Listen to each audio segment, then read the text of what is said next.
அகில இந்திய மோட்டார் தொழிலாளர்கள் மக்கள் கட்சியின் சார்பாக வருகின்ற 2026 சட்டமன்ற தேர்தலுக்கான கோபி சட்டமன்ற தொகுதி வேட்பாளர் அறிமுக கூட்டம் மற்றும் கொள்கை விளக்க பொதுக்கூட்டம் ஈரோடு மாவட்டம் கோபிச்செட்டிப்பாளையம் பேருந்து நிலையம் அருகில் நடைபெற்றது. அக்கூட்டத்தில் கோபிச்செட்டிப்பாளையம் சிறுவலூரை சேர்ந்த ஆர். மணிகண்டன் கோபி சட்டமன்ற தொகுதி வேட்பாளராக அறிமுகம் செய்யப்பட்டார். அக்கூட்டத்தில் அக்கட்சியின் தேசிய பொதுச் செயலாளர் நெல்லை JPV கிருபாகரன், தேசிய பொருளாளர் GK கோபாலகிருஷ்ணன், கொள்கை பரப்பு செயலாளர் M பூமிநாதன், தலைவர் AR முபாரக் சாஹிப், துணைத் தலைவர் R தங்கபாண்டி, ஈரோடு செல்வம் ஆகியோர் கலந்து கொண்டு சிறப்புரையாற்றினர். மாலை நேர வணக்கம். அதாவது என்ன சொல்றது, கலியுகம் பிறப்புக்கும் இறப்புக்கும் நடுவில் இருக்கிற காலம் அப்படின்னு பார்த்தா நம்மளை பொறுத்த வரைக்கும் ஒரு 60 வயசு அவ்வளவுதான். ஏன்னா இன்னைக்கு 50 வயசு பிக்சர் ஆயிடுச்சு. அதோட நம்ம எல்லாருமே கிளம்புற காலத்துக்கு வந்துட்டோம். கலியுகத்துல பிறப்புக்கு இறப்புக்கு இடையில நடக்கிற சம்பவங்கள் தான் நம்மளுடைய வாழ்க்கை. அந்த வாழ்க்கை முதல்ல முழுமையா இருக்கா? முழுமையான ஒரு வாழ்க்கை மனிதன் மனிதனாக வாழ்கிறானா அப்படின்ற கேள்வி இந்த இடத்துல நம்ம ஒவ்வொருத்தரும் நமக்குள்ள நாம கேட்கணும்.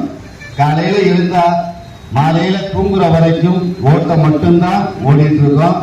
இந்த நாட்டில் இருக்கிற 70% மக்கள், அதுல 20% மக்கள் ஓட்டுநர்களுடைய குடும்பம். அந்த ஓட்டுநர்கள் குடும்பத்துல இருந்து இன்னைக்கு இங்க நாங்க நின்று இந்த கோபி பத்தாண்டுல இருக்கிற ஓட்டுநர்கள்ட்டையும் பொதுமக்கள்கிட்டையும் வணிக பெருமக்கள்கிட்டையும் பேசிட்டு இருக்கோம். வேற வழி இல்ல, நேரடியா ஒவ்வொருத்தருடையா பேச முடியாதனால பொதுப்படையாவே பேசுறோம். ஓட்டுநர்கள் முதல்ல சங்கம்ன்ற ஒண்ணு ஆரம்பிக்கணும்.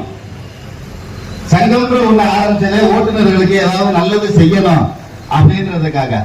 அந்த சங்கம் ஆரம்பிச்சு நல்லது செஞ்சோமா அப்படின்னு கேட்டா இப்ப வரைக்கும் இல்ல. முடிஞ்ச அளவுக்கு உதவி மட்டும்தான் செய்யறமே ஒழிய சங்கம்ன்றது ஆரம்பிச்சு ஓட்டுநர்களுக்கு நல்லதுன்றது செய்ய முடியல. அப்ப நல்லது செய்யறதுக்கு என்ன செய்யணும் அப்படின்றத யோசிக்கும் போதுதான் அரசியல் வேற வழி இல்லாமல் காலத்தின் கட்டாயம் எங்க ஓட்டுநர் இனம் ஆண்டாண்டு காலமாக கொத்தடிமைகளாக கிடைக்கிற எங்க இனத்தை ஓட்டுநர் இனத்தை முன்னுக்கு கொண்டு வரணும் அப்படின்றதுக்காக ஒவ்வொரு ஓட்டுநரும் சேர்ந்து முடிவெடுத்து உருவாக்கப்பட்ட ஒரு கட்சி தான் நம்ம அகில இந்திய மோட்டார் தொழிலாளர்கள் மக்கள் கட்சி. இந்த கட்சி அரசியல் ஆசைக்காகவும் பதவி ஆசைக்காகவும் பணம் சம்பாதிக்கும் நோக்கத்துக்காகவும் உருவாக்கப்பட்டது அல்ல அப்படின்றத முதல்ல நாம தெரியப்படுத்திக்கிறோம்.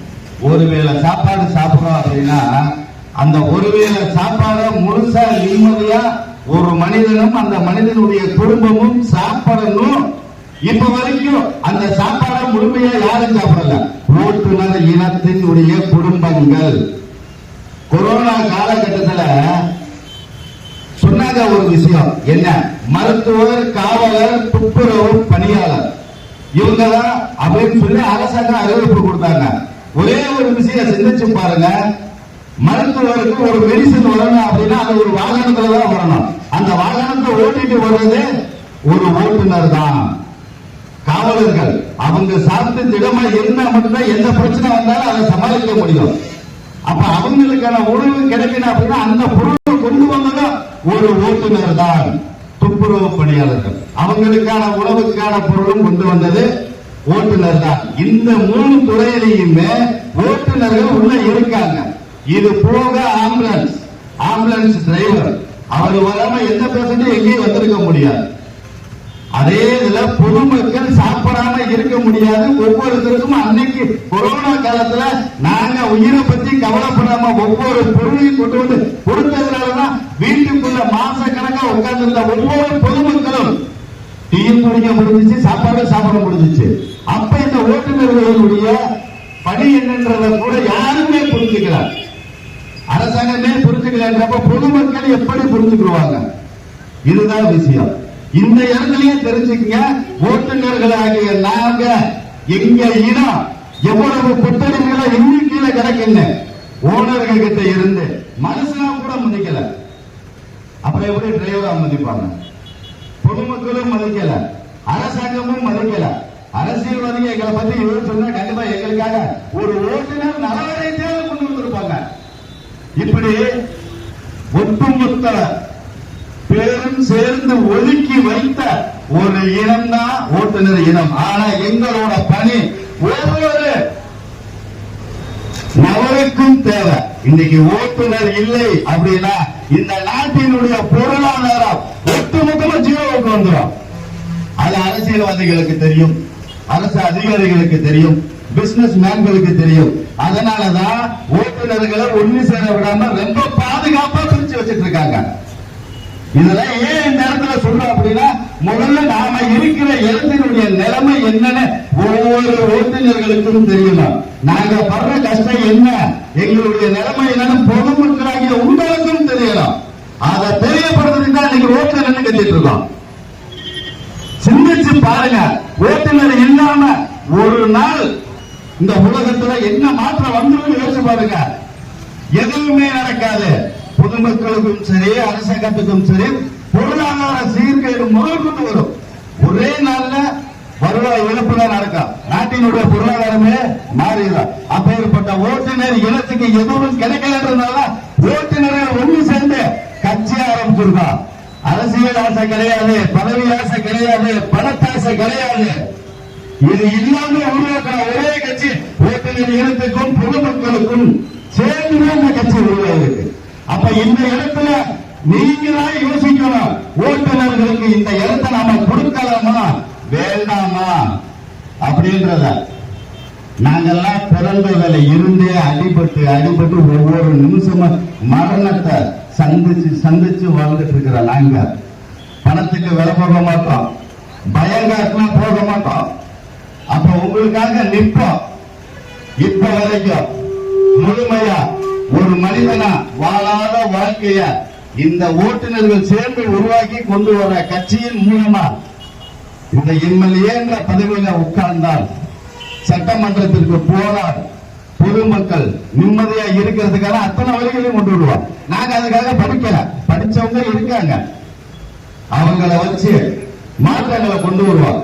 அரசியல் பவர் கையில இருக்கிறவங்க அதை செய்யணும்னு நினைக்கல, செய்யணும்னு நினைக்கிற ஏழை ஒரு நேர சாப்பாட்டுக்கு சேவைய பிடிச்சு ஓட்டுற ஓட்டுநர்களுக்கு என்ன இருக்கு, அதுக்கான வழி இல்ல, அதுக்கான வாய்ப்பை ஏற்படுத்தி கொடுங்க உங்ககிட்ட கேட்கிறோம்.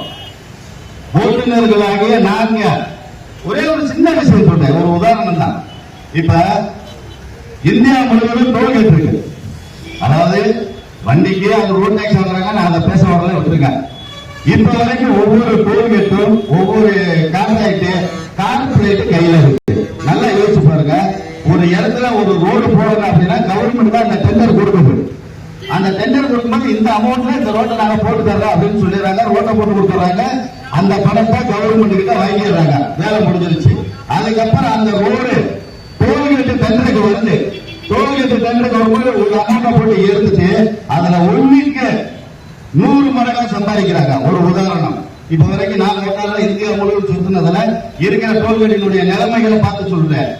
எனக்கு தெரிஞ்சு சராசரி இந்தியாவில் இருக்கிற ஒட்டுமொத்த டோல்கேட் ஒரு நாளைக்கு அதனுடைய வருமானம் குறைந்தபட்சமா ஒரு 10,000 கோடி இருக்கும். அதுக்கு மேலதான் இருக்கா. நான் உதாரணமா சொல்றேன், 10,000 கோடி ரூபாய் வருவாய் வரக்கூடிய டோல்கேட் யாரு கையில இருக்கு? கார்பரேட் கையில இருக்கு. அதுல ஒரு 25% அவங்க செலவு பண்ணிட்டாலும் 75% இருக்கிறவங்களுக்கு தனிப்பட்ட முறையில கொடுத்துட்டாலும் 50% லாபம் எடுக்கிறாங்க ஒவ்வொரு கார்பரேட்டும் சேர்ந்து. அப்படின்னா 5,000 கோடி ஒரு நாளைக்கு அவங்களுக்கு லாபம் கிடைக்குது. இதை நம்ம மாற்றி அமைக்க முடியும். இதே டோல்கேட்டை நம்ம ராணுவம் அவங்களுடைய கட்டுப்பாட்டில் கொடுத்து அதுல இருந்து வர்ற பணத்தை நம்ம ராணுவத்துக்கும் நம்ம அரசு ஊழியர்களுக்கும் காவல்துறை இப்படி அரசாங்கம் சம்பந்தப்பட்ட துறையில இருக்கிறவங்களுக்கு இந்த 10,000 கோடி ரூபாயை குறிச்சு கொடுத்தா நம்ம என்னென்ன உருவாக்கலாம் யோசிச்சு பாருங்க. ஒவ்வொரு நாளும் ராக்கெட் விடலாம், ஒவ்வொரு நாளும் 1000 பீரங்கிகளை நம்ம தயாரிக்கலாம், ராக்கெட்டை தயாரிக்கலாம். ஏன்னா ஒரு நாளைக்கு 10,000 கோடி, மாசத்துக்கு 1.5 லட்சம் கோடி நம்ம கிட்டே இருக்கும், கார்பரேட்டுக்கு போகாது. சிந்திச்சு பாருங்க, பணம் இல்ல, அதனால இன்னைக்கு ஒரு இது செய்யறதுக்கு பட்ஜெட்ல பிரச்சனை. இன்னைக்கு நாம கண்டுபிடிச்ச ஒரு ஜெட் விமானம் லோ பட்ஜெட்ல கண்டுபிடிச்சிருக்க, அது இன்னைக்கு உலக நாடுகள் மத்தியில ரெக்க கட்டி பறந்துட்டு இருக்கு. இதே நம்மளும் அதிகமான பணத்தை போட்டு அதிகப்படியான பவர்கள் உருவாக்கும் போது அந்த பணம் நம்ம கிட்ட இருந்தா உருவாக்க முடியுமா? இந்த மாதிரி ஒரு சிம்பிள் ஒரு உதாரணத்துக்கு தான் சொல்லியிருக்கேன். இந்த மாதிரி செய்யறதுக்கான வழிகள் இருக்கு. செய்யணும்னு நினைக்கிறவங்க கிட்ட அதுக்கான வாய்ப்பு கிடைக்கல, வாய்ப்புல இருக்கிறவங்க அதை செய்ய நினைக்கல. அப்ப சிந்திச்சு பாருங்க, இல்லாத ஒருத்தர்கிட்ட கொடுத்து பாருங்க, அதை சிறப்பா செயல்படுத்தி காட்டுங்க. பசியில இருக்கிறவனுக்கு தான் பழைய சோழோட அருமை தெரியும். பிரியாணி சாப்பிட்டு உட்கார்ந்து இருக்கிற வேண்டிய போய் திரும்ப பிரியாணி கொடுத்தா வேணாம்னு சொல்ல. இப்ப நீங்க எல்லாருமே இத்தனை வருஷமா ஓட்டு போட்டு போட்டு போட்டு போட்டு வந்துட்டு இருக்கீங்களா? என்ன சாதிச்சீங்க? என்ன கிடைச்சிச்சு உங்களுக்கு? எலெக்ஷன் நேரத்துல 500 1000 நிறைஞ்சிருமா? 5 வருஷம் ஓட்டு வந்துட்டீங்க போதுமா? அதுல நீங்க 5 வருஷமா நிம்மதியா இருந்துட்டீங்களா?